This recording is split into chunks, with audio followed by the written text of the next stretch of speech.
अस्सलामु अलैकुम dear student, projectile motion के लेक्चर नंबर 2 के साथ आपकी खिदमत में हाज़िर हूँ। तो इसी लेक्चर में हम प्रोजेक्टाइल मोशन के मुकम्मल डायग्राम को समझेंगे। वेलोसिटी के जो दो कंपोनेंट होते हैं हॉरिजॉन्टल एंड वर्टिकल, उसको समझेंगे। कैसे हॉरिजॉन्टल कंपोनेंट कांस्टेंट रहता है, वर्टिकल कंपोनेंट में या इंक्रीज़ आता है या डिक्रीज़ आता है, और साथ में velocity of projectile at any time उसको भी फाइंड करेंगे। और लास्ट में जो हमारा गोल है इसी लेक्चर का, उसमें हम पाथ ऑफ प्रोजेक्टाइल यानी ट्रेजेक्टरी इक्वेशन जो है उसको डिराइव करेंगे। तो चलिए स्टार्ट लेते हैं प्रोजेक्टाइल के डायग्राम से।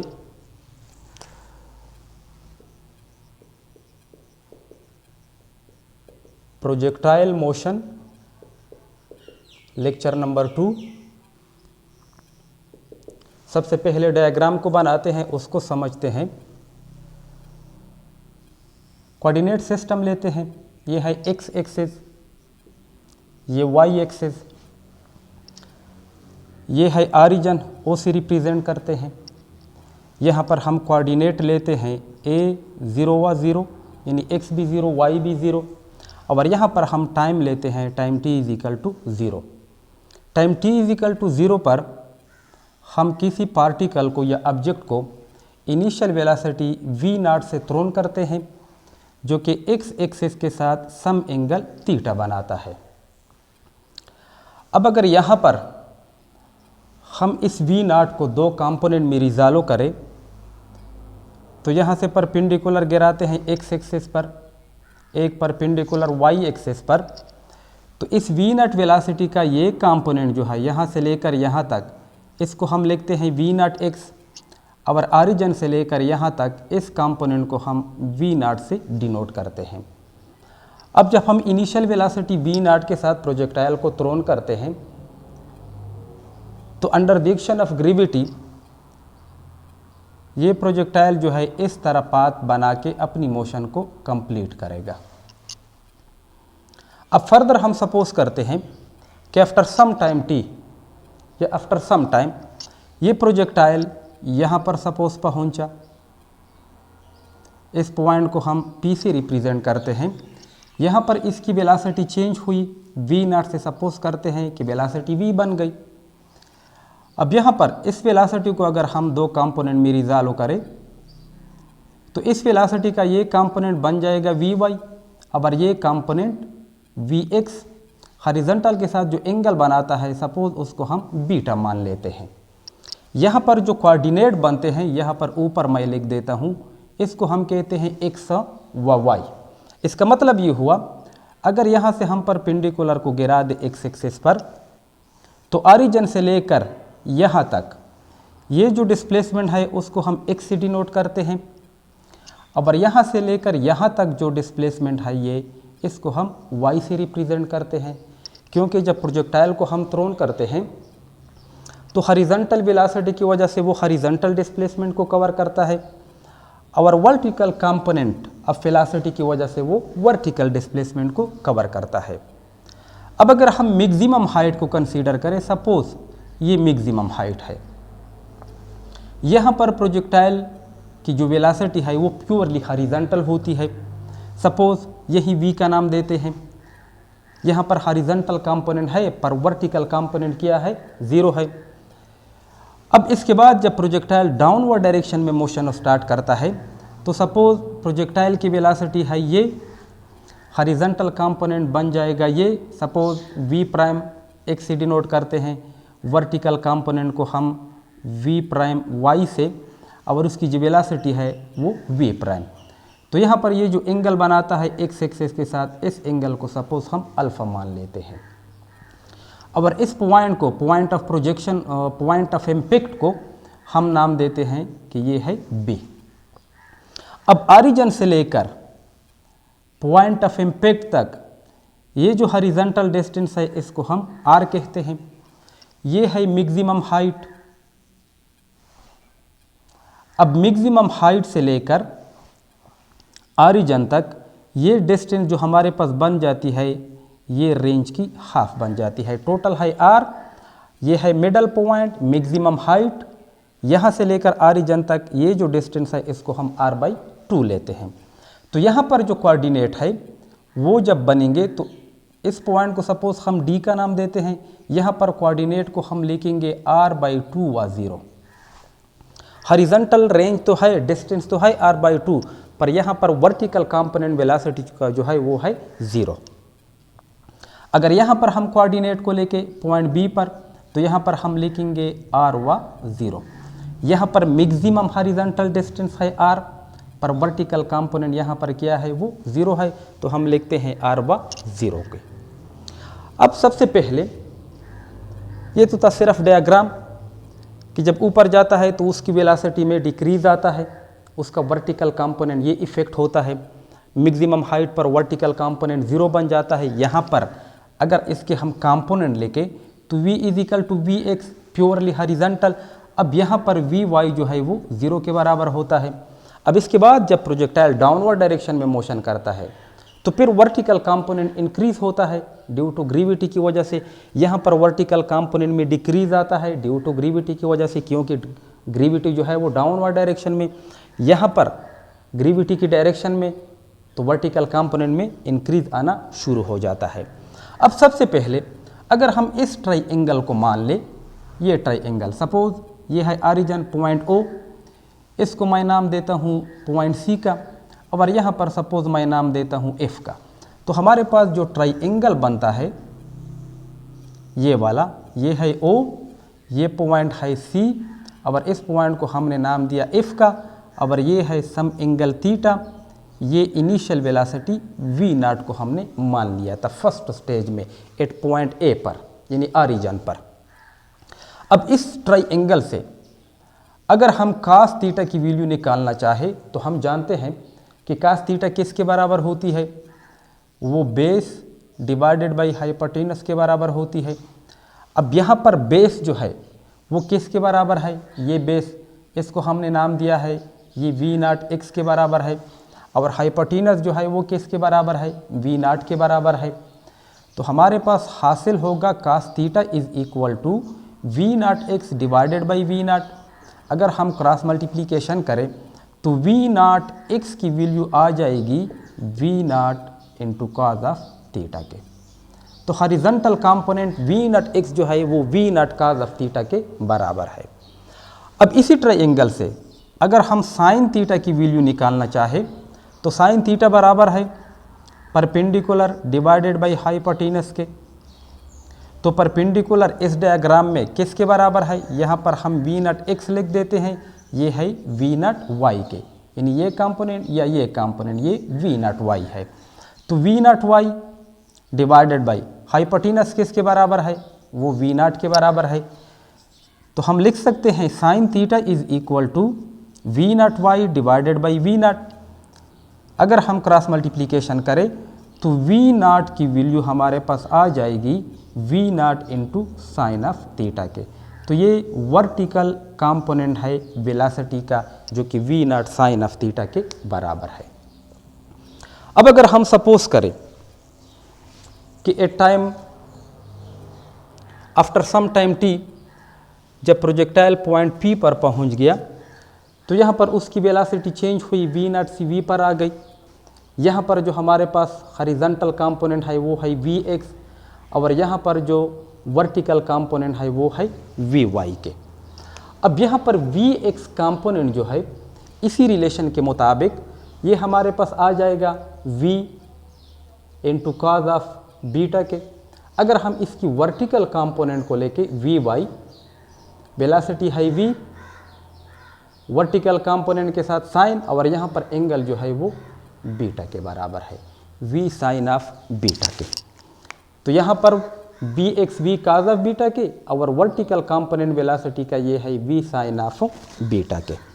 अब हम इक्वेशन ऑफ मोशन को इस्तेमाल करते, हम सपोज करते हैं कि हम ऑरिजिन से लेकर पॉइंट P तक यहाँ पर प्रोजेक्टाइल की मोशन के लिए हम कैलकुलेशन करते हैं for the motion of projectile from point A two point P। तो हम फर्स्ट इक्वेशन ऑफ मोशन का इस्तेमाल करेंगे। ये फर्स्ट इक्वेशन ऑफ मोशन का इस्तेमाल हम करेंगे हॉरिजॉन्टल कंपोनेंट के लिए भी वर्टिकल कंपोनेंट के लिए भी सिर्फ इस वजह से हम इस्तेमाल करते हैं कि हम ये देखना चाहते हैं कि वाकई प्रोजेक्टाइल मोशन में जब हम एयर रेजिस्टेंस को नेग्लेक्ट करते हैं या हम इस तरह मान लें कि हॉरिजॉन्टल कंपोनेंट पर कोई भी फोर्स अपोजिट डायरेक्शन में अप्लाई नहीं होता, तो क्या वाकई हॉरिजॉन्टल कंपोनेंट जो है ये कांस्टेंट रहता है और वर्टिकल कंपोनेंट जो है उसमें चेंज आता है? तो इसको फाइंड करने के लिए हम इक्वेशन ऑफ मोशन का सहारा लेते हैं। तो फर्स्ट स्टेज में हम मोशन को लेते हैं ओ से पी तक, तो हम इक्वेशन ऑफ मोशन जो कि फर्स्ट इक्वेशन ऑफ मोशन है उसको हम इस्तेमाल करते हैं। तो हम जानते हैं कि फर्स्ट इक्वेशन ऑफ मोशन बराबर है V F is equal to we I plus A T. ये फर्स्ट इक्वेशन ऑफ मोशन है। इस इक्वेशन को फर्स्ट ऑफ ऑल हम इस्तेमाल करेंगे हॉरिजॉन्टल कंपोनेंट के लिए। तो हम लिख सकते हैं वी एफ की जगह V F X, V I की जगह V I X horizontal component, plus A की जगह मैं लिखता हूँ ए एक्स और ये बन जाएगा टी। हमने पहले इंट्रोडक्टरी लेक्चर में ये कहा था कि हॉरिजॉन्टल कंपोनेंट में जो एक्सेलरेशन होती है वो जीरो के बराबर, क्योंकि वो कांस्टेंट रहता है, जबकि वर्टिकल कंपोनेंट जो है उसमें एक्सेलरेशन माइनस जी के बराबर। अब यहाँ पर ए एक्स की जगह अगर हम जीरो को पुट करें तो ये होल टर्म जीरो बन जाएगा।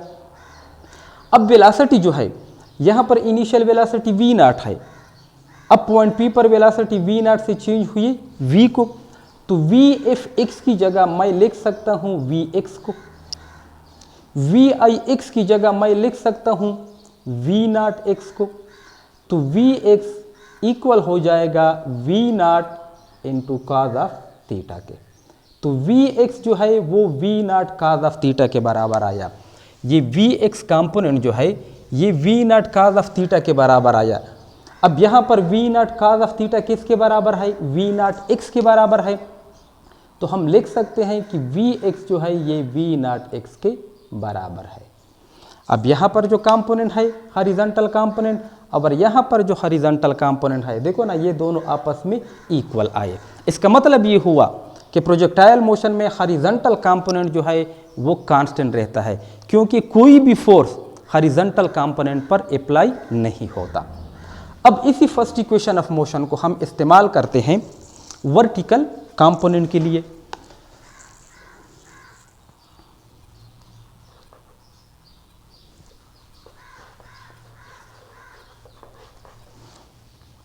वी नॉट एक्स को यहाँ पर लिख देता हूँ v naught x is equal to v not into cos of theta के।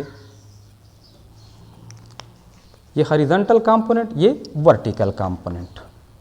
अब इसको मिटा देता हूँ। तो फर्स्ट इक्वेशन ऑफ मोशन को हम वर्टिकल के लिए इस तरह लिख सकते हैं V F Y is equal to we I की जगह वी आई वाई, ए की जगह ए वाई इंटू टी के। अब वेलोसिटी तो चेंज हुई वी नॉट से वी को। अब इसका ये है फाइनल, ये वी वाई।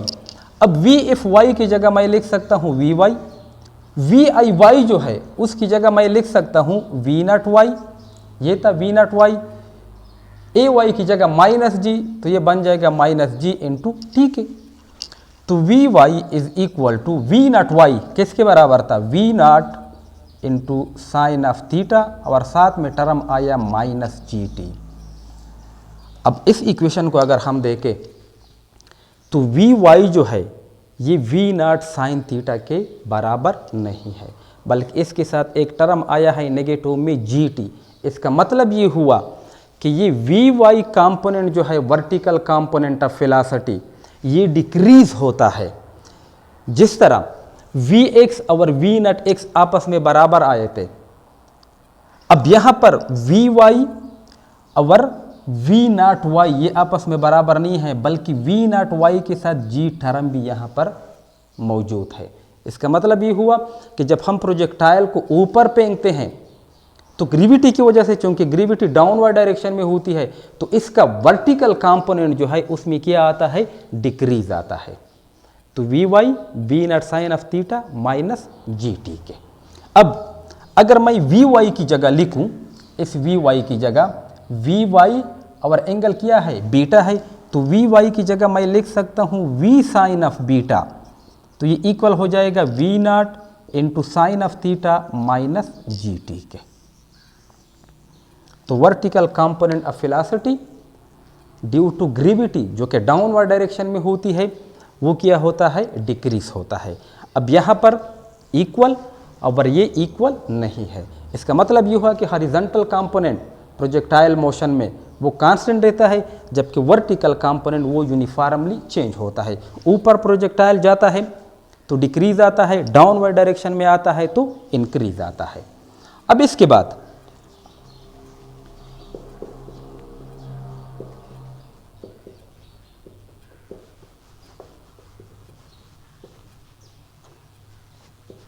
हम velocity of projectile at any time या एट टाइम टी फाइंड करना चाहते हैं। Velocity of projectile at time T find करना चाहते हैं।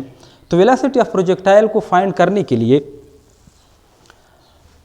यहाँ पर हमारे पास वी नॉट एक्स बराबर है we not cos of theta के, और यहाँ पर v y v naught sine of theta minus ji t या वी साइन ऑफ बीटा बराबर है we naught sine of theta minus ji t के। अब वेलोसिटी को फाइंड करने के लिए हम इन दोनों इक्वेशन का सहारा लेते हैं, इससे हम वेलोसिटी की मैग्नीट्यूड को फाइंड करेंगे। तो velocity at any instant of time या एट टाइम टी, अब जो भी टाइम मान ले, ठीक है ना, तो हम वेलोसिटी को फाइंड करते हैं कि वेलोसिटी का मैग्नीट्यूड जो है वो बराबर है v x square plus we Y square under the root के। ये रिलेशन है मैग्नीट्यूड फाइंड करने के लिए। वेलोसिटी बराबर है we naught X square plus या V x square plus we Y square under the root के। अब वी एक्स किसके बराबर है, वो बराबर है we not into cos of theta, इसका स्क्वायर बन जाएगा, प्लस वी वाई किसके बराबर है, वो we naught sine of theta minus ji t, और इसका स्क्वायर हो जाएगा, साथ में हम स्क्वायर रूट लेंगे। तो स्क्वायर लगाने के बाद वी नॉट स्क्वायर और ये का स्क्वायर थीटा बन जाएगा। यहाँ पर ये ए माइनस बी होल स्क्वायर का जो फार्मूला है वो रिलेशन है, वो फार्मूला हम यूज़ करेंगे।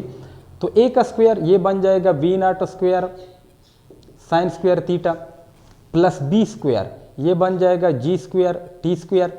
फिर हम लिखते हैं minus two into first into second, तो ये बन जाएगा minus two g t v not into sine of theta के, और इसको हम स्क्वायर में बंद करेंगे। अब स्क्वायर में बंद करने के बाद थोड़ा सिंप्लीफाई करते हैं। अब इन दोनों टर्म में वी नॉट स्क्वायर को हम कॉमन लेते हैं, तो बन जाएगा का square theta plus sine square theta. बकाया टर्म को हम लिखते हैं plus g square t square minus two g t v not into sine of theta, और ये स्क्वायर रूट।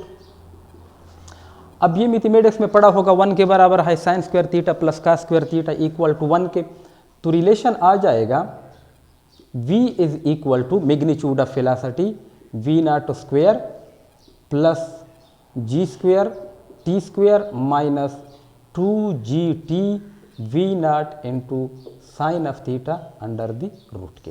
तो ये है वेलोसिटी का मैग्नीट्यूड। वेलोसिटी की मैग्नीट्यूड को हम इस रिलेशन के थ्रू फाइंड कर सकते हैं। अब अगर हम डायरेक्शन को फाइंड करना चाहें, डायरेक्शन को हम कैसे फाइंड करेंगे, तो हमारे पास ये रिलेशन है, एक है वी साइन ऑफ बीटा और दूसरा है वी काज ऑफ बीटा। इन अगर हम यहाँ पर लेके वी नॉट एक्स की जगह ये है we naught cos of theta.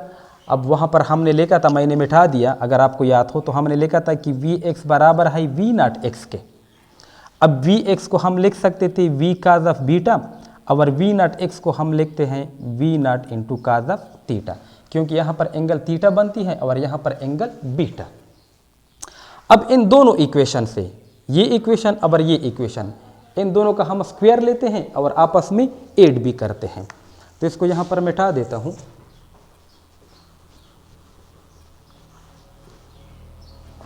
मिटाने के बाद ये दो इक्वेशन है, ये वाला और ये वाला,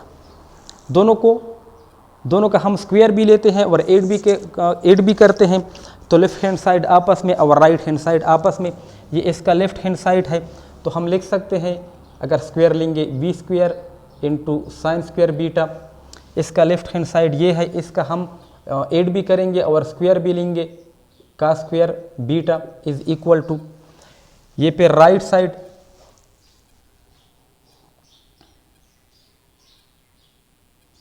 ये बन जाएगा we naught sine of theta minus ji t का स्क्वायर, और साथ में ऐड करते हैं इसके राइट साइड टर्म को v not into cos of theta whole square. यानी इस रिलेशन के थ्रू हम वेलोसिटी का मैग्नीट्यूड फाइंड करेंगे, फिर शॉर्टकट टेंजेंट थीटा अप्लाई करके उसको बाद में कैलकुलेट करते हैं। यहाँ पर हमने जो वेलोसिटी का मैग्नीट्यूड फाइंड किया, मैंने डायरेक्ट स्टेप किया, डायरेक्ट उसकी मैग्नीट्यूड के लिए रिलेशन लिखा। एक्चुअली जो आता है वो इस तरह आता है। अब यहाँ पर वी स्क्वायर जो है वो कॉमन है, तो ये साइन स्क्वायर बीटा प्लस का स्क्वायर बीटा आ जाएगा। यहाँ पर हम अगर इसको खोल दे तो v naught square sine square theta plus g square ये टी स्क्वायर, और ये आ जाएगा minus 2gt v not into sine of theta, और साथ में हम लिख सकते हैं plus v naught square into का स्क्वायर थीटा के। अब यहाँ पर ये 1 के बराबर है तो हमारे पास आ जाएगा वी स्क्वायर। अब यहाँ पर इन दोनों टर्म से अगर हम वी नॉट स्क्वायर को कॉमन करें तो यहाँ पर साइन स्क्वायर थीटा और इस टर्म से का स्क्वायर थीटा आ जाएगा। बकाया इन दोनों टर्मों को लिख देता हूँ plus g square into t square minus 2gt v not into sine of theta के। तो ये भी 1 के बराबर है, तो वी स्क्वायर हमारे पास आ जाएगा we naught square plus g square t square minus 2gt v not into sine of theta के। अब अगर हम स्क्वायर को रिमूव करें तो v is equal to v naught square plus g square t square minus 2gt v not into sine of theta, और ये square root. तो इस तरह रिलेशन आता है वेलोसिटी के मैग्नीट्यूड को फाइंड करने का।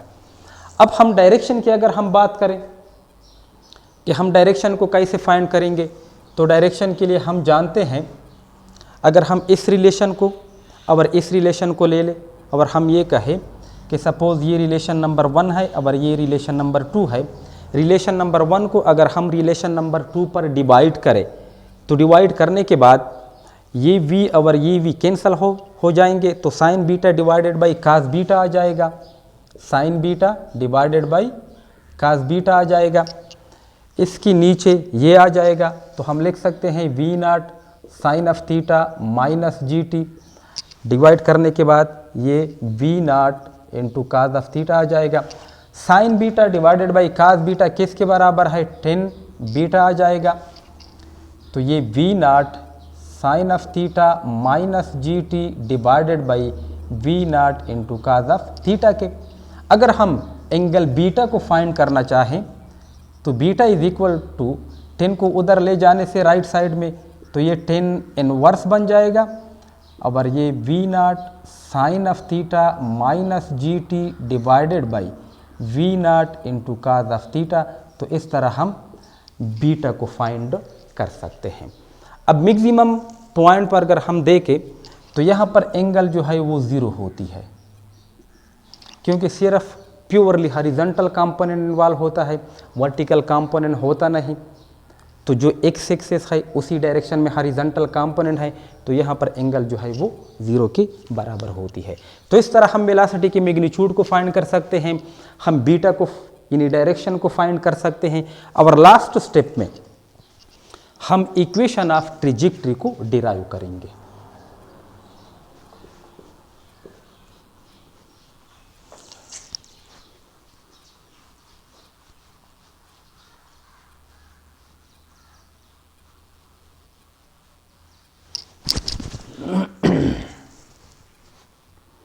अब इक्वेशन ऑफ ट्रेजेक्टरी को डिराइव करने के लिए हम मोशन लेते हैं from the origin or point A to point P, ये मोशन हम कंसीडर करते हैं। अब इक्वेशन ऑफ ट्रेजेक्टरी के ज़रिए जो हमारे पास जो रिलेशन हासिल होता है उस रिलेशन को हम देखेंगे कि वाकई प्रोजेक्टाइल का जो मोशन है वो पैराबोलिक है या नहीं है, वो हमें इक्वेशन ऑफ ट्रेजेक्टरी से पता चलता है। अब यहाँ पर हम मोशन को लेते हैं from A to P.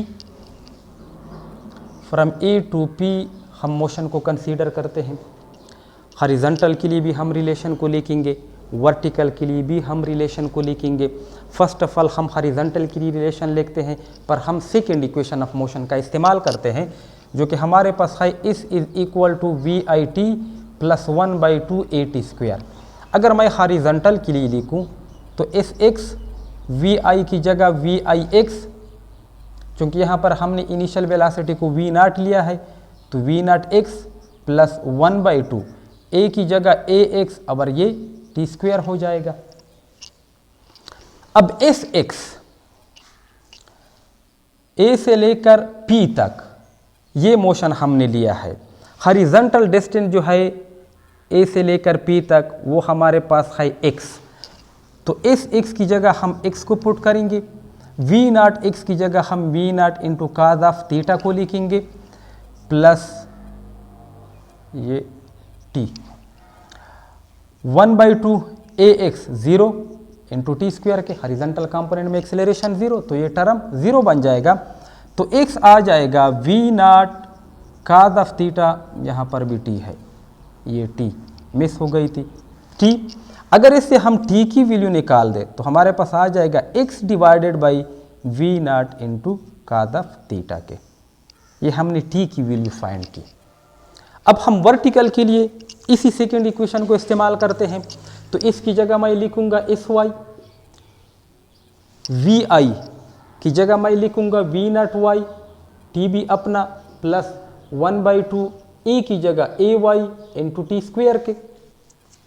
S Y motion हमने लिया है ए सी पी तक। ए सी पी तक जब हमने मोशन लिया है तो हमारे पर वर्टिकल डिस्प्लेसमेंट किया था वो था वाई, इस वाई की जगह वाई को पुट करते हैं, वी नॉट वाई की जगह V not into sine of theta आ जाएगा। टी की वैल्यू हमने फाइंड की है X divided by we not into cos of theta. A Y की जगह हम माइनस जी को पुट करेंगे तो माइनस 1/2 अपना, ए वाई की जगह जी और टी की जगह हम इसी वैल्यू को पुट करेंगे x divided by we not into cos of theta और स्क्वायर हो जाएगा। तो फर्दर हम लिखते हैं y इज इक्वल टू ये वी नॉट कैंसल हो जाएगा, ये x sine theta divided by cos theta बन जाएगा टेन थीटा, ये बन जाएगा माइनस 1/2 जी, स्क्वायर लेने से इसका स्क्वायर एक्स स्क्वायर, ये बन जाएगा वी नॉट स्क्वायर और साथ में कास स्क्वायर थीटा के। फाइनल स्टेज में हम लिखते हैं y is equal to x tan of theta minus हम लिखते हैं g x square divided by 2 नीचे लेते हैं 2 v naught square into cos square theta. अब बच्चों ये इक्वेशन जो है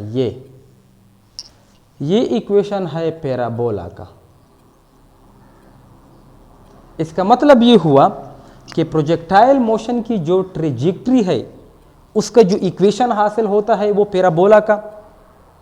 अब जब पैराबोला का इक्वेशन हासिल हुआ तो इट मीन्स कि प्रोजेक्टाइल मोशन जो है वो पैराबोलिक है।